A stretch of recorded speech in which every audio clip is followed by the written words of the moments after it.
¿Qué tal? Soy José Luis Ibaca. Bienvenidos a este Butaca 2014 de Gran Norte. Bueno, seguimos hablando de lo que sucedió el 1 de enero de 1994 con la incursión armada del Ejército Zapatista de Liberación Nacional en Chiapas. Y bueno, hoy vamos a hablar de otros temas como lo hemos hecho en diferentes áreas que hemos abordado en este tema. Vamos a platicar con la doctora Dolores Camacho Velázquez, investigadora de la UNAM, que bueno, pues tiene el doctorado precisamente en estudios latinoamericanos. Y pues muchísimas gracias desde Chiapas, si no estoy mal, nos estamos comunicando, ¿verdad? Así es, San Cristóbal de las Casas. Perfecto, pues muchísimas gracias por pues, atender esta plática, esta entrevista que vamos a tener en estos minutos. Y bueno, pues quisiera preguntar, iniciar preguntándole un poquito, ¿no? Primeramente, estamos hablando de algo que sucedió hace 30 años, ¿no? En lo personal, ¿cómo recuerda ese día? ¿Qué es lo que podemos platicar en cuanto al enterarse de lo que estaba sucediendo en Chiapas, en ese día en particular? ¿Cómo lo vivió? ¿Qué era lo que sucedía en su cabeza en ese momento cuando estaba sucediendo todo eso? Sí, buenas tardes. Bueno, los recuerdos ahora se ven muy lejanos, ¿no? Efectivamente son 30 años y las cosas que uno vivió pues también ya tienen otra interpretación con el paso del tiempo. Pero bueno, tratando de recordar lo que sucedió en aquel año, en estas fechas muy próximas, vamos a hacer 30 años, Ujú. nosotros en la universidad, en la sede que está aquí en San Cristóbal de las Casas, pues obviamente ya teníamos conocimiento de que algo iba a pasar, ¿no? Porque habíamos vivido ya, habíamos conocido que había un movimiento en la selva y que había tenido ya un enfrentamiento, ¿no? A mediados del 93. Es Ujú. decir, había cierta información. Pero yo creo que cualquiera mentiría, cualquiera que diga que sabía que el 1 de enero iba a ver lo que sucedió, ¿no? Creo que Ujú. esto nos tomó por sorpresa a todos sin excepción. Y los recuerdos de cómo lo vivimos cada uno, pues también depende de en qué situación estábamos, pero creo que ninguno lo estábamos esperando. Es Ujú. lógico. No nos podíamos imaginar una cosa como la que pasó. En mi caso, bueno, estábamos en vacaciones, yo no estaba en San Cristóbal, yo estaba en Tuxtla, ¿no? Yo soy Ujú. de esa zona de Chiapas, y yo me enteré, como la mayoría, por los medios de comunicación, ¿no? Que empezaron a difundir la noticia y por colegas, amigos que estaban en San Cristóbal, ¿no? Lo que estaba pasando. Nadie tenía idea realmente de lo que iba a suceder. Primero, como la mayoría, pues fue temor, porque lo que suponíamos es que, bueno, no sabíamos qué tipo de población era la que había entrado a la ciudad, en este caso a San Cristóbal y a otros municipios de los Altos. No sabíamos en el fondo las intenciones, es decir, no sabíamos Ujú. qué tan confiable podía ser, ¿no? Sí. El tipo de gente que estaba entrando. Y por otro lado, muy pronto, yo creo al mediodía o la tarde, ya había una idea más certera de que se trataba de población indígena, armada en algunos casos, pero con armas con muy poca capacidad de respuesta, en un lugar como San Cristóbal, donde pues hay una sede de un regimiento militar, ¿no? Sí. Y incluso enfrentándose a los militares. En ese momento pues fue el terror de que pues, uno suponía que los iban a acabar, los iban Ujú. a matar en muy poco tiempo y pues nos imaginábamos una ciudad desolada y destruida en muy poco tiempo. Ujú. Esa fue, digamos, la primera reacción. O sea, en ningún momento, al menos en mi caso, y creo que la mayor parte Ujú. es de demás ciudades que habían sido tomadas Ujú. ese 1 de enero. Ujú. Entonces, ese primer momento me imagino que fue así para la mayoría de los casos. Sí. Bueno, he estado pues, documentando un poquito sobre usted. Veo que pues, ha dedicado mucho de su investigación precisamente a este movimiento del STLN. Eh, digamos que ya se tenía conocimiento de este movimiento del STLN, como que ya tenía unos 10 años más o menos de haber surgido, precisamente en Chiapas, ¿no? ¿Cuáles son, digamos, los antecedentes de este movimiento y cómo es que llega o lleva esto a lo que sucedió el 1 de enero del 94? Ujú. Bueno, en mi caso, que yo he trabajado desde siempre la resistencia, las luchas, los movimientos campesinos en Chiapas. Yo trabajaba en otra región, ¿no? En la región centro del estado. Siempre he trabajado por ahí y lo que sabíamos, como digo, de la zona de la selva era que había una serie de movimientos de indígenas con población que había llegado de las ciudades, de la Ciudad de México sobre todo, pero también de otros estados, que había intentado organizar a las poblaciones indígenas, ¿no? Esto lo empezamos a ver desde el 74 con el Congreso Indígena, Ok. que es cuando vienen muchas personas interesadas en apoyar, en ayudar a esta población para salir de la situación que estaba viviendo, ¿no? Hay que recordar que Ujú. en el caso de Chiapas, la revolución pues fue muy lenta y en los altos y la zona de la selva pues fue aún más lenta, ¿no? Todavía habían fincas en esa época, todavía había, como han denunciado tantas veces las organizaciones, y en el propio Congreso Indígena se dijo, todavía había peones acasillados en esos años, ¿no? En esa región, en estas dos regiones. En ese sentido, pues era lo que sabíamos, lo que había pasado, sabíamos que había gente que estaba tratando de organizar a las poblaciones indígenas de estas regiones y que incluso había conflictos entre las diversas organizaciones que se habían quedado en la selva y también en algunas partes del norte de Chiapas, ¿no? Se ha hablado de la presencia de línea proletaria, ¿no? De la línea de masas, o sea, una serie de grupos que habían tenido presencia en lo que se llamó las guerrillas de los años 70, tanto en Guerrero, en Monterrey, bueno, en otras zonas del país, y que se habían quedado en Chiapas para apoyar a esta población a organizarse y salir de la situación que se estaba viviendo. Y también estaba el otro actor que era la iglesia, ¿no? La iglesia católica a través de don Samuel, que tuvo una gran presencia, no solo en la organización del Congreso, sino en la organización de las poblaciones para ayudarlos a resolver sus problemas en la comercialización de sus productos, en la producción, en el acceso a la salud, a la educación. Es decir, la iglesia tuvo una gran presencia en esa región. Entonces, digamos, es una región que empezó a tener mucho interés de parte tanto de la iglesia como de organizaciones que pretendían sacar a la población de esa situación. En esos años lo que sabíamos es que había una gran organización indígena, que era la Unión de Uniones, que fue la que finalmente se constituyó como una organización muy grande, donde tenían presencia muchas poblaciones de esa región, pero que fue esa organización incluso quien primero dijo que se estaba organizando guerrillas en la selva, ¿no?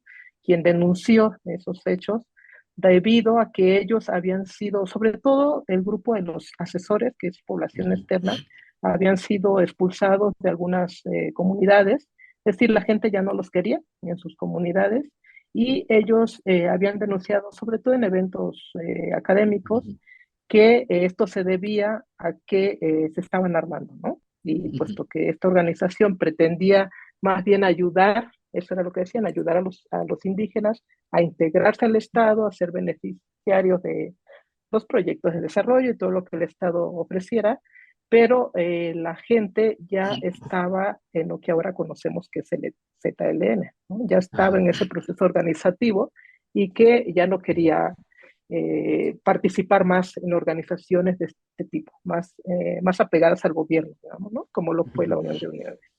Y eso era lo que sabíamos, ya sabíamos que había una organización, sabíamos, como digo, que habían entrenamientos, ¿no? Ya militares de la población, y eso, estas organizaciones, entre ellas, habían tenido conflictos y habían tenido conflictos con la iglesia, y fue en el año 92, en octubre del 92, cuando se da aquella gran marcha, donde después nos enteramos que era lo que después conocimos como el DZLN, ¿no? Que a través del ANSIES y otras organizaciones se juntaron en San Cristóbal, y aquel gran hecho que fue muy, muy importante cuando tiraron la estatua de Diego de Mazariegos en Santo Domingo, acá en San Cristóbal de las Casas. Esa marcha fue inmensa, fue impresionante, eh, dejó una impresión muy fuerte en la ciudad, en San Cristóbal, donde la población local se empezó a preocupar de lo que estaba pasando por lo que se veía, ¿no? Una gran cantidad de población que había llegado a la ciudad. Ese fue el gran anuncio que tuvimos de lo que se estaba formando en la selva en esos momentos, Sí. antes del hecho mismo del 1 de enero. Ese año, en el 94, finales 93, 94, pues a nivel nacional, yo creo que uno de los acontecimientos más esperados era lo del Teatro de Libre Comercio. en México, que iba a estar pues entrando en vigencia con Estados Unidos y Canadá, ¿no? Pero en ese momento, ¿cómo recuerda ese finales del 93 y principios del 94, ¿no? Vamos, con el choque de los dos acontecimientos, ¿no? Uno que ya se veía venir, que era el TLC, y este totalmente inesperado que fue el STL en el surgimiento en Chiapas, ¿no? Ujú. Sí, efectivamente, eso creo que fue uno de los grandes éxitos del zapatismo, que haya sido justamente el día en que entró en vigor el Tratado de Libre Comercio. Estos grupos organizados que ya habían hecho presencia en San Cristóbal de manera tan fuerte como mencionaron en el 92, de hecho mencionaban que una de las principales razones por las que se estaban organizando era porque se había echado para atrás el reparto agrario, ¿no? O sea, la modificación al artículo 27 fue de las cuestiones o de los eventos que más afectó, de hecho, o que más empujó a que el Okay. movimiento decidiera salir a la luz, ¿no? Más que el TLC, digamos, es un hecho que todavía no se veía con claridad las consecuencias, pero la modificación al artículo 27 era fundamental, ¿no? Para un grupo de personas, de campesinos, de indígenas, como lo es en Chiapas, donde todos sabemos que la base de las luchas ha sido la tierra, ¿no? La tierra fue siempre lo que unió a poblaciones no solo indígenas, sino también a las poblaciones rurales de todo el estado, y la lucha por ella fue lo que los unió y ya, gracias a ello consiguieron la tierra en la mayor parte del estado. Así que la lucha por la tierra era lo que los unía, lo que les daba identidad a todos estos movimientos que teníamos en el estado. Entonces, la noticia de que se acababa, de que ya no había tierra que repartir, como se dijo, que ya venía otro proceso, esas son de las cuestiones que más impactó y que los propios zapatistas han dicho en diversos momentos fue lo que hizo que ellos tomaran esa decisión, ¿no? Ah, Ahora, hacerlo el primero de enero, pues ajá, fue una cuestión simbólica por la entrada del TLC, ¿no? okay. Nadie dudaba también que el TLC iba a empeorar las condiciones, sobre todo de la población más marginada y más excluida, como es el caso de los campesinos, ¿no? Y en este caso, dentro de los campesinos, pues los indígenas. Entonces, Ah, efectivamente, son los dos grandes hechos que ellos mismos han reconocido que es lo que empujó ujú. a que decidieran salir a enfrentarse al ejército a pesar del riesgo de ser acabados el 1 de enero. Sí. Oiga, obviamente es un tema, el levantamiento armado tuvo muchos motivos, ¿no? ¿Cuáles podemos resumir, digamos, que serían los 5 principales motivos por los que, o más bien, objetivos que tenía ese levantamiento armado en ese momento, ¿no? ¿Cuáles podrían ser los 5 principales puntos que en ese momento se llevaron precisamente, digamos, orillaron a que surgiera este levantamiento armado? Ujú. Bueno, haciendo, pues, yo he revisado las entrevistas, lo que ellos han dicho, lo que siempre han manifestado, pues uno puede entender que es una población, los indígenas es una población que estaba harta, ¿no? Harta de toda Ujú, su vida, había sido primero sacada de sus territorios, ¿no? Con las primeras leyes que se declaraban de que eran territorios vacíos, es decir, que no eran productivos, y ujú, entonces primero la iglesia, los finqueros tomaban posesión de sus tierras porque pues ellos no las hacían productivas. Luego, cuando viene la revolución, pues no se les hace justicia, tampoco hubo, como mencionaba, el reparto agrario. Entonces, el ser la población que todavía trabajaba en esas fincas, que todavía era considerada como trabajadores de las fincas, sin derecho a la tierra, pues fue creando muchos resentimientos, podríamos decir, ujú, y mucho desgaste en esta población, ¿no? Cuando se ujú, quisieron organizar a través de diversas organizaciones que hubieron, como mencionaba, en la zona ujú, norte, por ejemplo, como la CIOAC, que tuvo gran presencia, lo único que sufrieron fue de represión, ¿no? O sea, tampoco fueron escuchados para que la tierra les fuera otorgada. Entonces también habían sufrido esa represión. Otra cuestión que hizo, creo yo también, que dijeran que ya no había más opciones, que el levantamiento es que pues, la calidad, las pocas escuelas, pocas ofertas que tenían de educación para los hijos, ujú, ¿no? No tenían muchas posibilidades de salir adelante. La salud, ¿no? Se ujú, han dicho cuántas veces que eres una población que no tenía acceso a la salud, donde tenía no eran considerados en los proyectos de salud Ok. todavía. Y me parece que esas son las razones, aparte de las que ya mencionaba, ¿no? Como Ujú, sí. el anuncio de la modificación al artículo 27 que hizo que esta población decidiera armarse, ¿no? Porque claro, o sea, ¿por qué lo deciden? Eso sí tenemos que tener claro que no fue una idea que ellos empezaron a crear, sino esta gran cantidad de jóvenes que llegaron de las grandes luchas revolucionarias que se estaban viviendo en ese momento en diversos países de América Latina, de Centroamérica, ¿no? Ujú, Se estaba viviendo y esa era como la opción, era la opción de salir de las condiciones, de la explotación que estaban viviendo, se veía que esa era la única forma, ¿no? A través de las luchas armadas, ¿no? Las guerrillas. ujú. Entonces, bueno, les llega en un momento donde ellos estaban hartos, les llega esta propuesta y me parece que eso hizo que se juntaran las diversas razones para que diera como resultado una decisión tan fuerte como esta, ¿no? De armarse y de enfrentarse al ejército de Sí. la... Oiga, cuando surge el movimiento y se desarrolla la noticia, vamos, a nivel nacional, nivel internacional, ¿qué tenía o cómo podemos definir al personaje subcomandante Marcos? ¿Por qué tuvo tanto impacto a nivel internacional? Porque era una realidad, o sea, muchos de los medios estaban interesados sí en el movimiento, pero llamaba poderosamente la atención la figura específica como vocero del movimiento, que en ese caso era subcomandante Marcos. ¿Cómo podemos describir esa personalidad que se generó en torno a ese personaje en específico? Bueno, en este caso, creo que lo único que cada uno podemos opinar es de cómo lo vemos, cada uno de Ujú, nosotros, ¿verdad? Obviamente, solo ellos saben qué es lo que realmente pasó. Yo Ujú, he tratado de entender de esta situación y he tratado de darle una explicación como académica que soy, ujú, una explicación, porque a mí, como a todos, siempre me llamó la atención y yo siempre decía, bueno, es un movimiento que pretende que haya una vida democrática donde todos tomen las decisiones al mismo nivel. ¿Y cómo es que tiene un líder tan fuerte, ¿no? Al menos en ajá, aquellos primeros años. Ese liderazgo era realmente ujú, impresionante, pues, ¿no? Era lo que causaba todas totalmente. sí, así toda la expectación. Ujú, Cuando él llegaba, el mundo cambiaba.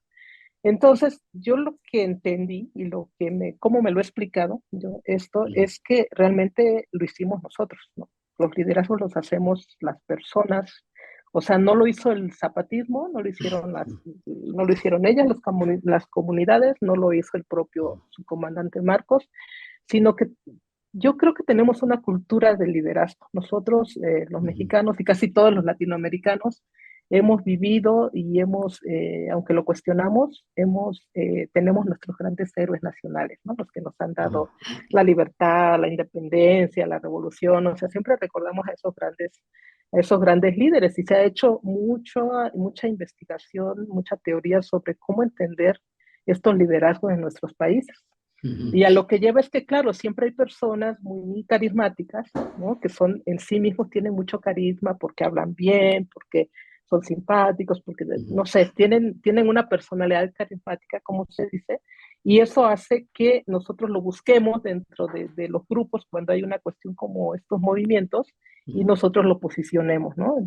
¿Qué hacían los medios de comunicación? O sea, si no estaba Marcos, no tenía sentido. Todos los periodistas estaban ahí esperando que Marcos sí. llegara. Y cuando Marcos llegaba, todos corrían y a tomarle la foto y a difundir lo que decía, dejando de lado a los otros comandantes o ujú, a las mujeres, que en este caso pudo haber sido quien más se debió haber seguido, considero.